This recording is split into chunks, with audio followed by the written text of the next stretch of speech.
Good morning, everyone, and welcome to the weekly forum. We have Brant, we have all the executive directors, and we're ready to give you a full report. What we don't have is you, but we're getting closer. So I ask you all to continue to hold in there and do what's right and support all the policies that are going on. So with that, I'm going to turn it over to Brant. Good morning, everybody. It's Friday, the 26th of June. Welcome to our Friday Forum. We're glad you were able to join us. Let's start at the board with the charts. We're going to start this morning by looking at some global pictures, what's happening in the United States, and then we're going to drill down into Pinellas County and take a look at what's happening specifically here at Regency Oaks.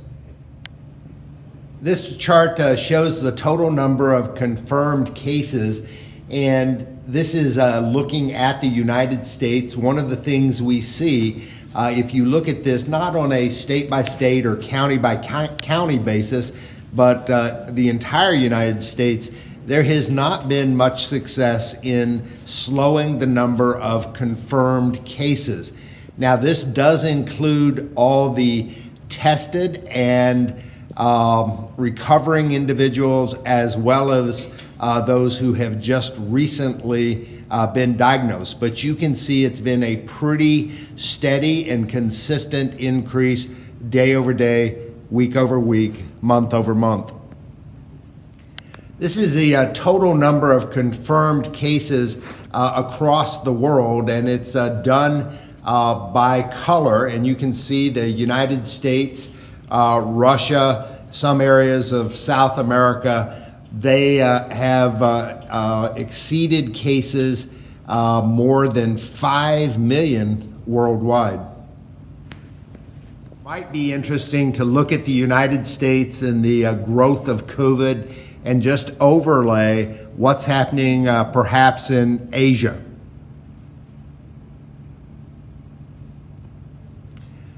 So here you can see some of the countries like China, perhaps where this originated, and South Korea. Those lines you'll notice are almost totally horizontal. They very clearly have been able to flatten the curve and stop the advance of the virus. Here in the United States, the curve is beginning to bend, but clearly it is still ascending. To further illustrate exactly what's happening, here is the confirmed COVID cases. You can see the growth in the United States. We're going to overlay Asia.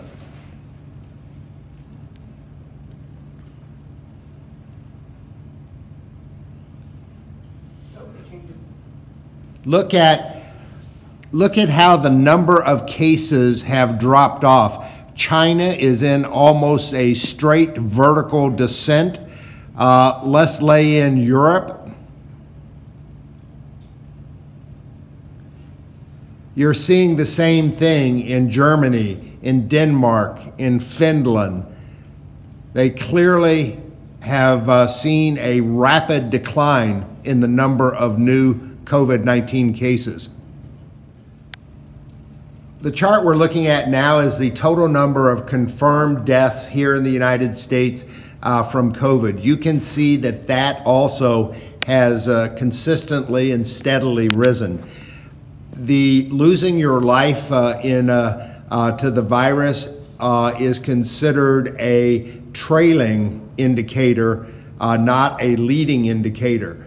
You'll remember that the way we will defeat this virus is when the number of recovering and infected exceed the number. I'm sorry, I said that. Here we are looking at the United States, and the top line is the number of confirmed new cases. The bottom line are the fatalities. Remember, fatalities are a trailing indicator, new cases are a leading indicator, and they can predict what's going to happen with our number of deaths. And you can see that the number of fatalities has been fairly consistent there for a period of time.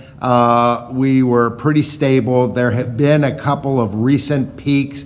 You can see our June 26th number is trailing what's happening immediately above, and you'll look at the number of daily confirmed cases here in the United States is clearly on the rise since the reopening of America began back on May 1st.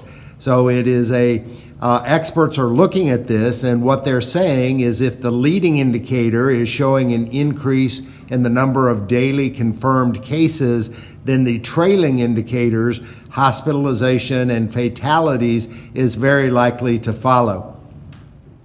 All right, this is the Department of Health data for the state of Florida, and we'll just start in the center with the colored graphs. You can see the dark blue, which previously had been reserved just for the 3 counties in South Florida, Dade, Miami, and Broward. Hillsborough has now joined that dark blue color, as has Pinellas County and the counties up in the Orlando area. So those are the hot spots where the health experts are seeing rapid increases in the number of new cases and follow-on fatalities. Looking in the center of the map, you'll see the Tampa area, and that's an indicator by the size of the yellow dot as to just exactly how much testing is occurring. Perhaps no chart shows what's happening in Pinellas County better than this particular graph. You can go back, we're looking down here at the bottom, the yellow bar graph, and you can go back to 536-1 when Governor DeSantis opened up phase 1 of his Reopening America plan. Since then, there has been a steady and consistent march forward. We're seeing increased numbers. Every couple of days, we see a new spike with higher numbers. Positive residents here in Pinellas County are at 4,603 with 589 hospitalizations and 137 deaths. One other thing that is sort of interesting, originally we had seen that the 65 to 84, the 2 pink graphs, were the most affected residents of Pinellas County impacted by the virus. We have seen a shift down to a much younger demographic. If you look at that 25 to 34, that seems to be now the #1 age distribution that is being impacted by the virus. That actually makes a lot of sense because they are younger, they have increased mobility, and they are the ones who are probably less concerned about their health and the risk of contracting the virus. However, that is also our workforce. And so our workforce is at the greatest risk of exposure and of bringing it back into the community. 55-64 and 65-74, that tends to be the adult children of our residents. And so that is another category that is at high risk. And so exercising extreme caution, practicing good social distancing when you're out with your children is a really important factor in keeping all of us safe and preventing the virus from spreading within the community. All right, to continue our drill down into the local numbers here at Regency Oaks, I'm going to pass it over to Leslie. Good morning, happy Friday. Here at Regency Oaks, our independent living side, we do have 25 residents that are on quarantine, and 2 of them are exposures to a positive outside confirmed COVID case. The rest are non-COVID related hospital stays, overnight stays away from the campus, as well as new residents. We have no one in isolation in our assisted living and 3 in our skilled nursing for isolation. We currently have No residents being tested for COVID-19, but we do have 8 employees that are being tested for COVID-19 or showing symptoms. And confirmed cases, we had our past resident that was confirmed and now negative, and we do have 1 employee that is currently positive. And 1 employee that did test positive, but they have not been working on campus and they have been in isolation this entire time. All right, that concludes our COVID report for today. I do want to leave it with just a final message. Everybody is watching the numbers. You can see that they are going up. You can see that this is a period of particularly high risk. Over the course of the last 7 to 14 days, we have seen a period with the highest number of new infections since this started way back in late February. It is so important that each and every resident and associate does their part as well. Practice good social distancing. Wear your mask. You probably are aware that effective Wednesday night, the commissioners, Board of Commissioners here in Pinellas County, they are requiring that masks be worn in all public indoor spaces. That's now a requirement. That should be something that residents are practicing here at Regency Oaks as well. We need your diligence. We need your commitment. I know you're tired of this, that this has been going on for months and months, but now is not the time to lower our guard. All right, I'm going to turn it over to Sherry with the administrative report on the financial aspects of Regency Oaks. Good morning, Sherry Schweitzo, Director of Financial Services. You should have received your statement in your in-house mailbox yesterday. If you have any questions, please don't hesitate to reach out to myself or Bethany. On a side note, Bethany's last day is going to be July 7th. Her replacement is already on staff and being trained, and her name is Sandra.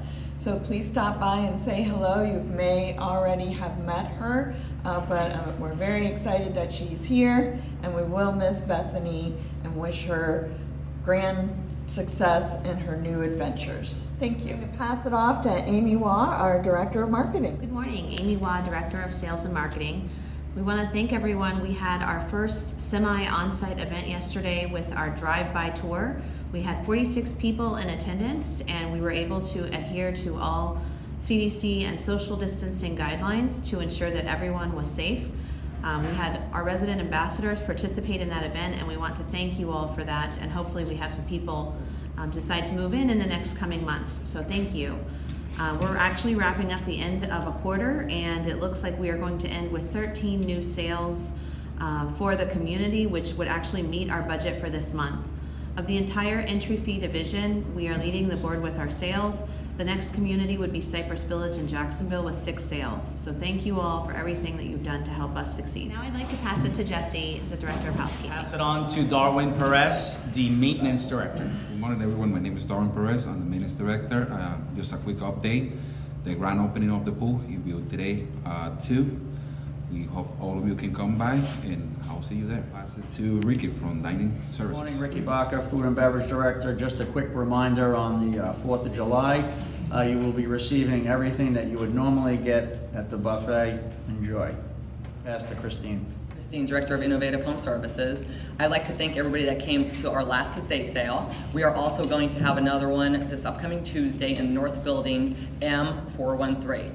Please attend if you can. I enjoy seeing everyone, but also keep in mind we need to do safe distancing and have masks. Thank you and have a great weekend. I'm now going to turn it over to Sandra, Director of HR. Hello, I'm Sandra Navaco, Human Resources Director.